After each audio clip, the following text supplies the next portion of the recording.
Hi everyone, this is Aisha and welcome to a new video of Read a Day Club. Today I'm going to talk about one of my favorite authors of all time, and that is Murakami and his latest City and Its Uncertain Worlds. I'm sorry if my hand is covering the title. So I received this copy by the end of November and I read it immediately, obviously, because it's Murakami. The City and Its Uncertain Walls, in its depth and essence, is a very straightforward Murakami story. And now, of course, how you or how anybody reads this story is very subjective, but to me, it felt very introspective, melancholic, and contemplative. It's perhaps maybe not as profound or as labyrinthine as some of his other books, which are also personal favorites of mine, like Wind Up Bird Chronicle, Kafka on the Shore, and even Norwegian Wood. As I'm saying this, I also realize that making this kind of a comparison is unnecessary, and perhaps somebody who is a less seasoned reader of Murakami would do that.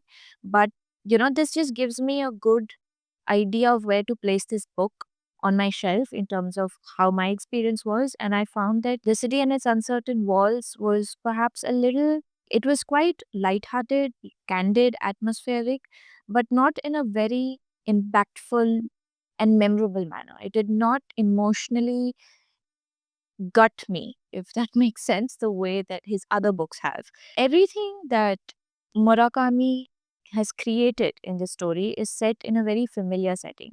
So if you have read Hard Boiled Wonderland, you will definitely, did I say that right? Hard Boiled Wonderland, you will definitely notice that too.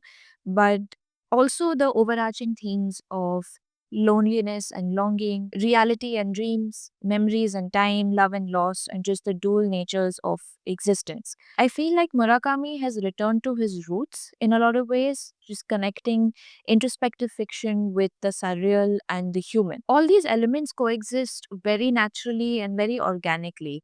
Murakami creates a space where dreams and desires and just the ability to self introspect comes very naturally to his readers. So nothing feels too whimsical or too abstract and even overbearing. He has created a very intricate thread that runs through the real and the unreal, the extraordinary and the mundane. And through that, Murakami reminds you over and over again that even the most ordinary moments of a person's life can hold so much meaning and can feel so comforting. And of course, as you read, you can sense the protagonist's isolation. You can feel the weight and heaviness of his longing and that of the other characters. But even then, the book has a very soothing and meditative effect on you. It's also so interesting to me when you trace your way back from the end of the story to the beginning, it still holds so much meaning and depth, and the story still manages to convey so much. Nothing really is lost. And I feel like not all books do this. Very few stories, very few books are able to convey so much depth and essence and meaning, even if you read it in reverse. Now, I'm not saying that you should read it in reverse, it's just that I realized this after I finished the book, a few days after I finished the book, that even if I were to read this book in a reverse manner, from the end to the beginning, it would still make me feel the same. Now, if you're someone who often reflects on how much of the past has shaped who you are today, the way that Murakami questions how, whether his characters are defined by their memories or by the walls that they built inside and around them will really resonate with you as the reader. He's always doing this, right? Even in his previous works, he's always creating this tension between the search of meaning and identity on one side and the nature and the necessity of solitude and longing on the other. His characters transcend the identities that they inhabit and they start to embody that search itself for the lost parts of themselves. And through this lens, Murakami manages to redefine so much of what we know about life and living. Time, love, loss, memories, reality, finding comfort and solace in the most ordinary moments. The thing that spoke most to me was how he redefined memories. Memories are not concrete facts of a person's life. Instead, they shape and are in return shaped by one's emotional and mental landscapes. Another thing that really stands out in the story is the concept of time. Time is a quantifiable phenomena. The way we experience and perceive time in reality as possessing a past, present, and future This is something that is completely absent in this other world that exists in the city and its uncertain walls. Time exists, but it has no meaning, no direction. Literally, there is a clock in the story with no hands. Right. Where there's no time, there's no accumulation. What looks like accumulation is nothing but a transitory illusion cast by the present. Imagine turning pages in a book. The pages change, but the page numbers do not. There's no logical connection between the new page and the previous one. The scenery around us may change, but we're glued to the same spot. The only time that exists in this town is the present. There is no accumulation. Everything is overwritten, renewed. That's the world we belong to now. Now, towards the end of the book, Murakami does shed some light on the meaning behind the title, the significance of the uncertainty and the unknowability of the walls. The wall in this book embodies so many things. It stands as a boundary between reality and unreality. So, dreams, the way that we physically make ourselves known to others, and then how we internalize that same physicality in a space where there are no physical dimensions of time or memory. So, the distinction has been clearly made between the body, which is a very physical being, and the mind, which isn't. And also, in a very metaphysical sense, the uncertainty of the walls act as a boundary between self awareness itself and our subconscious thoughts. It can also be read as the boundary that exists between the self and the other, as in your shadow. The term uncertain walls relates to the fluidity of one's internal sense of self and the permanence or hardness of one's external reality. So, your experience of yourself is shown just as how a river flows. And this is something that comes up a lot in the book, descriptions of the river, how it flows, its textures and sounds. What is real and what is not? In this world, is there really something like a wall separating reality from the unreal? I think there might be. No, not might. There is one. But it's an entirely uncertain wall. Depending on circumstances and the person, its texture, its shape transforms, like some living being. The uncertain wall also attaches itself to how we think things.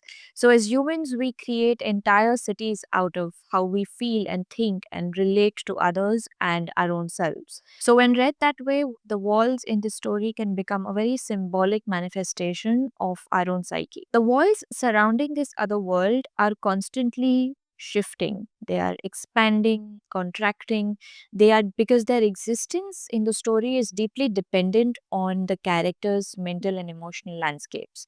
So they shape themselves to the character's state of mind and perspective. Nothing is fixed. The shape of the worlds, the characters, their identities, the relationships that they build. So nothing is absolute and final, which feels very soothing and therapeutic in a very Murakamian way. And this constant swaying between reality versus unreality, both realms influence each other, but they never merge into one. And that is a very important part in the story. Then there is the idea of words transcending words, as in their meanings and what weight they hold. Murakami deepens the meanings of words like nothingness, the soul, and the eternal, so that his characters experience them in a more profound and emotional manner. It's magical realism also because he takes the real world definitions of these words and transforms them into something quite out of the ordinary. So it feels magical and ethereal. Bones are bones. The soul is the soul. One material, the other immaterial. A soul that's lost a body vanishes in the end. And because of that, even though I'm dead and in the realm after death, I am all alone, just like when I was alive. My wife and child are nowhere to be found. The three names are simply carved on the gravestone, that's all. And this soul of mine, when the proper time has passed, will also vanish and return to nothingness. The soul is a transitory state and nothing more. But nothingness is eternal. No, it transcends the expression, the eternal. Now, a book like the city and its uncertain walls will comfort you, soothe you. It will put you in a very contemplative and melancholic mood. Finally, though, I will say that no matter how much time has passed, Murakami has once again created a story that is as strange as it is deeply and achingly human. And that's the kind of storytelling technique that Murakami can achieve. No other writer can do what Murakami does. I'm yet to read a writer that has moved me on such a visceral and emotional level, a philosophically human level, the way that Murakami has. And I know that a lot of people might disagree with me, and I get it. But at the same time, I'm just speaking from my personal experience. This is what I've personally experienced after reading all his fiction. I have not read any of his nonfiction, but like I have read all the fiction that Murakami has ever written. So that is my experience of reading this book. And while I'm talking about it, I'm reminded of a film that I watched 3 nights ago, and that is Taste of Cherry by Abbas Kiarostami. Taste of Cherry is probably one of the very few films that I have watched more than 5 times. Obviously, they deal with completely different subjects and themes, but just the existential questions of existence, the human experience, and just the meaning of identity is something that really stands out to me.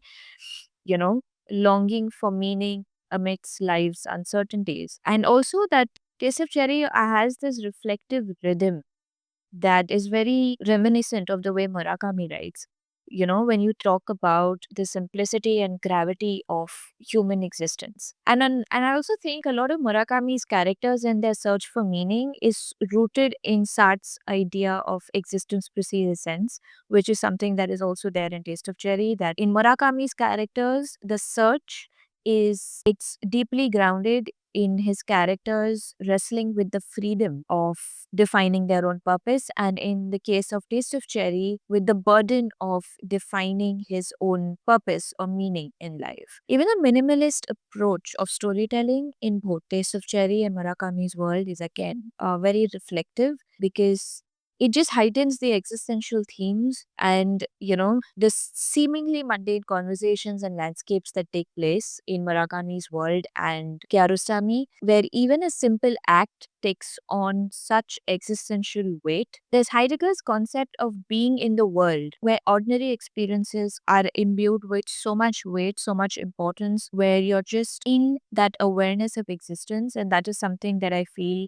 connects to both Taste of Cherry and also other Kiarostami's films, but and Murakami as well. Death is a very important part of Taste of Cherry, as it is in Murakami's book. Death as a portal to a kind of transformation in a way, where you're confronting the boundaries of your own self and the unknown. So anyway, I've gone on for long. The thing is, in the city and its uncertain walls, the characters inhabit liminal spaces between waking life and the subconscious, between dreams and reality. So, Murakami plays with ambiguity to an extent where he shows the multiplicity and the fluidity of selves that we inhabit. And that gives you plenty to think about afterwards. Time seemed all jumbled together inside me. The tips of two different worlds were overlapping, ever so slightly, much like the mouth of a river at high tide when the sea water and river water flow up and down, back and forth, and mix together.